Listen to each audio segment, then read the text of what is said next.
bersama Gon. Bagaimana kabar kalian? Semoga kita semua diberi kesehatan ya dalam menghadapi pandemi ini. Oke, untuk video kita kali ini kita akan membahas tentang pertarungan yang mungkin akan terjadi di masa depan antara Marco versus King. Siapakah di antara kedua karakter ini yang lebih diunggulkan jika mereka melakukan pertarungan? Oke, seperti biasa, sebelum masuk pembahasan, aku butuh bantuan kalian untuk membangun channel ini dengan cara klik tombol subscribe di bawah, oke? Dan jangan lupa share ke sosial media kalian jika kalian menyukai video ini. Jadi, tanpa basa-basi lagi, mari kita berlayar!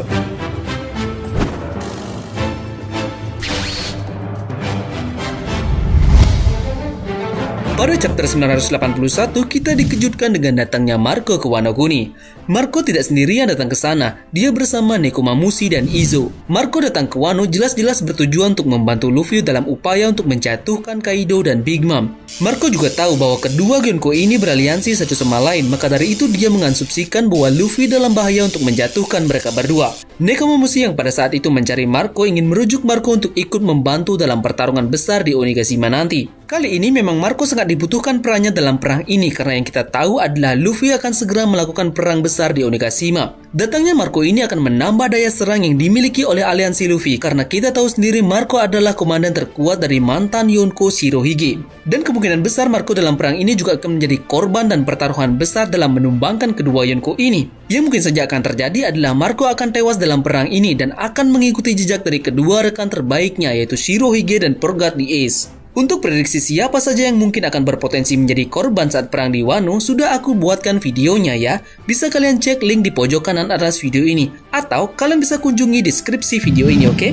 Saat Marco datang ke Wano Kuni, dia langsung membuli semua grup lawak yang dimiliki oleh Big Mom. Bajak laut Big Mom kedua kalinya jatuh pada saat dia mencoba menaiki air terjun guna masuk ke Wano Kuni. Kali pertama pasukan dari Big Mom ini mencoba masuk ke Wano Kuni, mereka dihadang oleh komandan dari Kaido yaitu King Duel Fire. Jadi, kesamaan dari momen terjatuhnya bajak laut Big Mom ini oleh kedua karakter ini mengasumsikan kita bahwa Marco dan King kemungkinan besar akan berhadapan satu sama lain dalam perang besar Onigashima nanti. Kemudian siapa kira-kira yang lebih unggul dalam pertarungan jika kedua karakter ini berhadapan satu sama lain? Oke, jadi kita langsung saja mulai ke pembahasannya. Oke, untuk mengetahui siapakah yang lebih unggul di antara kedua karakter ini jika mereka dipertemukan dalam pertarungan, kita akan bagi beberapa aspek dari segi pertarungan yang akan mereka lakukan. Kita akan mulai dulu dari segi kekuatan fisik yang mereka berdua miliki. Dari segi kekuatan fisik, Tamagon lebih mengunggulkan King Duel Fire memiliki fisik yang lebih kuat dibanding dengan Marco. Lalu, kenapa demikian? Seperti yang kita ketahui bahwa King merupakan seorang pendekar pedang. Dia memiliki sebuah pedang yang selalu dia bawa kemanapun. Ini mengindikasikan kekuatan fisik yang dimiliki oleh King memang tidak main-main. Pastinya kekuatan fisik yang dimiliki oleh seorang pendekar pedang akan diasah dengan melakukan latihan rutin setiap harinya. Gerakan dari tubuh pendekar pedang pun akan sangat lihai jika karena sering latihan dan bergerak menggunakan samurainya. Sekarang mari kita lihat pada Marco. Marco yang kita ketahui adalah seorang dokter kapal dalam bajak laut Shirohige. Kekuatan fisiknya tak mungkin rasa kurang dibanding dengan King karena Marco tidak terlalu fokus karena peningkatan dari kekuatan fisiknya. Posisinya sebagai dokter kapal mungkin tidak terlalu mempunyai banyak waktu untuk latihan dari kekuatan fisik miliknya. Maka ini menjadi salah satu alasan kenapa kekuatan fisik yang dimiliki oleh King lebih besar dan lebih kuat dibanding yang dimiliki oleh Marco sendiri. Kekuatan fisik ini memang menjadi titik penting bagi pengguna buah iblis Zoan tentunya dalam pertarungan yang mereka lakukan. Zoan yang memang kita ketahui adalah buah iblis yang bertipe mempunyai kekuatan fisik yang paling tinggi di antara buah iblis Paramecia ataupun Logia. Tingkatan kekuatan fisik dari buah iblis Zoan dikarenakan karena bentuk dari hewan yang buah iblis Zoan ini miliki. Maka dari itu, fisik dari pengguna Zoan juga mesti kita harus lihat dalam pertarungan ini karena akan menambah daya tempur yang dimiliki oleh pengguna Zoan ini. Jadi kita bisa simpulkan bahwa kekuatan fisik dari Marco dan King keunggulannya lebih akan dimiliki oleh King Duel Fire. Kemudian berlanjut dari segi kekuatan buah iblis dari mereka berdua. Yang kita tahu masing-masing dari mereka tentunya adalah pengguna buah iblis Zoan. King memakan buah iblis Zoan bertipe Ryu no Mi model Pteranodon. Buah iblis Zoan kuno yang memungkinkannya untuk berubah menjadi Pteranodon baik itu hibrida ataupun penuhnya. Buah ini memberi kemampuan untuk terbang. Ia dapat melakukan serangan yang sangat kuat dari udara. Seperti ketika ia dengan santainya menjatuhkan Queen Mama Santer, salah satu kapal terbesar yang dimiliki oleh Big Mom. Pteranodon mempunyai kekuatan yang cukup untuk mementalkan kapal tersebut beserta Big Mom sendiri dan para grup lawaknya. Pteranodon sendiri adalah Pteronosaurus yang akhirnya hidup semasa dinosaurus punah pada waktu bersamaan sekitar 65 juta tahun silam. Panjang sayap Pteranodon sekitar 7 meter sampai 9 meter. Nah, ada dua jenis reptil terbang sejenis Pteranodon, yaitu Pteranodon longiceps dan Pteranodon strandbergi. Pteranodon tidak memiliki gigi dan tidak memiliki ekor. Keunggulan yang dimiliki oleh Pteranodon ini adalah dia adalah hewan terbang besar yang pertama hidup di bumi kita. Jadi kita bisa asumsikan bahwa dia memiliki kekuatan fisik yang luar biasa. Pteranodon memiliki paruh yang sangat tajam dan keras. Itu menjadikan senjata utama yang dimiliki oleh hewan ini. Ditambah dengan sayap yang super besar dan leher yang lumayan panjang akan membuat pergerakan dari hewan purba ini semakin berbahaya.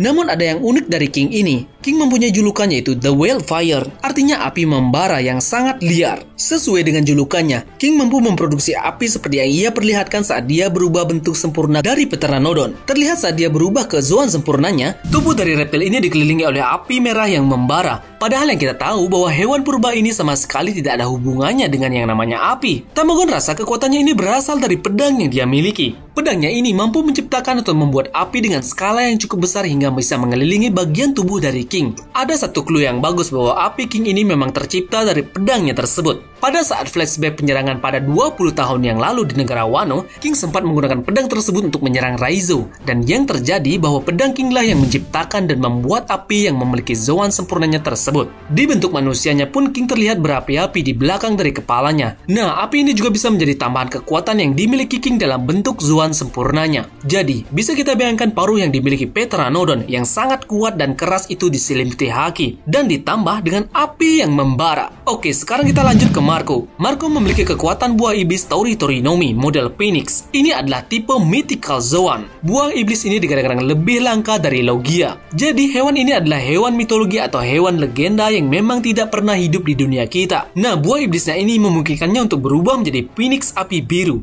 memberinya kemampuan untuk terbang. Dia pun bisa bebas menggunakan bentuk Hybridranya. Ia dapat mengubah bagian-bagian individual tubuhnya, mampu melepaskan tangan dan kakinya dari transformasi ketika diperlukan. Uniknya dari buah iblis Zoan milik Marco ini adalah mampu meregenerasi dan menyembuhkan bagian-bagian tubuhnya yang terluka dengan hanya membungkusnya dengan api dalam bentuk Phoenix-nya. Dalam bentuk ini dia dapat menahan serangan mematikan tanpa terpengaruh sedikit pun, karena ia dapat menyembuhkan luka hampir secara instan. Nah, Marco ini juga bisa menyembuhkan luka yang dideritanya dalam bentuk manusia saat berhubungan dengan Sea Stone. Marco dapat kembali ke bentuk Phoenix-nya untuk menyembuhkan luka yang diderita sebelumnya. Kemampuan inilah yang menurut Tamagon mempunyai keunggulan lebih dibanding dengan buah iblis Zoang yang dimiliki oleh King. Berapapun besar kekuatan fisik ataupun serangan yang dimiliki oleh King, jika Marco mampu meregenerasi dan menyembuhkan bagian tubuhnya yang terluka, maka King akan kewalahan untuk melawan Marco ini. Namun ada satu pengecualian yang dimiliki oleh kemampuan keunggulan dari Marco ini. Jika saja haki yang dimiliki oleh King lebih kuat ketimbang haki dari Marco,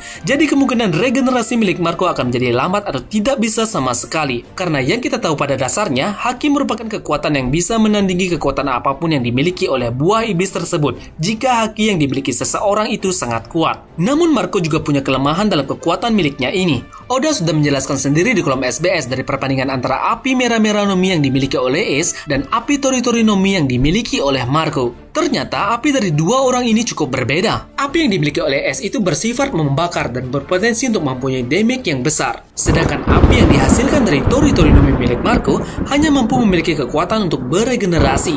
Jadi api biru yang dimiliki oleh Marco ini bersifat tidak membakar atau kurang lebih tidak berpotensi untuk menjadi panas. Oke, ada hal yang unik juga dari King ini. Dari perkataan Big Bang pada chapter 951, dia kekurangan 3 ras lagi untuk melengkapi ras yang ada pada bajak laut miliknya. Salah satu ras tersebut adalah ras yang dimiliki oleh King. Jadi kita bisa simpulkan bahwa ras yang dimiliki oleh King ini adalah ras terkuat dan ras paling langka yang ada di One Piece. Big Mom berkata lagi bahwa ras King ini seharusnya sudah hilang dari sejarah dunia ini. Uniknya lagi, sayap yang dimiliki oleh King dalam bentuk manusianya tidak sama dengan sayap yang dimiliki oleh Pteranodon. Jadi kita bisa simpulkan bahwa sayap yang dimiliki oleh King merupakan bawaan dari ras yang dia punya. Jadi, melihat dari segi kekuatan yang mereka berdua miliki, siapakah yang akan memenangkan pertarungan jika mereka berhadapan satu sama lain? Apakah Marco the Phoenix atau King the Wildfire? Yang kita tahu bahwa Marco dan King adalah sama-sama komandan dari Yonko yang paling kuat. Jadi kita bisa simpulkan bahwa kekuatan level dari mereka berada pada titik yang sama. Namun Tamagon lebih memilih Marco untuk menjadi pemenang dalam duel ini. Jadi apa alasannya? Pertama, yaitu kekuatan regenerasi milik Phoenix-nya. Walaupun King sudah berusaha untuk melancarkan beberapa serangan ke Marco, namun tetap saja Marco akan mampu terus beregenerasi sampai pada akhir pertempuran nanti. Kemampuan dari Marco ini akan membuat kewalahan King untuk melakukan serangan secara terus-menerus. Selain unggul dalam segi kekuatan regenerasi, pastinya haki yang dimiliki oleh Marco juga sedikit lebih unggul dibanding dengan King. Itu terbukti, dia mampu menahan imbang kekuatan yang dimiliki oleh 3 admiral dalam perang di Marineford. Marco mampu membuat 3 admiral angkatan laut tersebut kewalahan karena mampu membuat luka dari mereka. Teknik uniknya sendiri semuanya berasal dari kaki yang dia gunakan dalam bertarung. Ini akan menambah kelincahan tangannya dalam bentuk Hybridra-nya untuk berubah menjadi sayap Phoenix. Kemudian, King mungkin belum pernah melawan lawan sekelas admiral. Jadi pengalaman yang Marco miliki dalam pertarungannya di Marineford dapat kita ambil sebagai acuannya. Jadi inilah yang menjadi dasar kenapa Tamagon lebih mengunggulkan Marco ketimbang King dalam pertarungan di Onigashima nanti. Namun keunggulan utama yang dimiliki King dari Marco bisa jadi adalah pedang yang dimiliki oleh King sendiri. Pedang itu akan menjadi kunci gaya bertarung dan serangannya. Ini akan menjadikannya lebih unggul ketimbang Marco yang tidak mempunyai senjata. Dan yang kita tahu, serangan yang dimiliki oleh Marco dominan dilakukan dengan kakinya. Terlihat saat ia menyerang Kizaru dan Aokiji saat perang di Marineford dengan kaki. Jadi, bagaimana pendapat kalian? Apa kalian setuju jika Marco akan menjadi pemenang dalam duel mereka nanti? Atau kalian punya alasan yang berbeda dari pendapat Tamagon di atas tadi? Tulis pendapat kalian di kolom komentar ya. Dan jangan lupa like-nya jika kalian suka pembahasan ini. Terima kasih sudah menonton.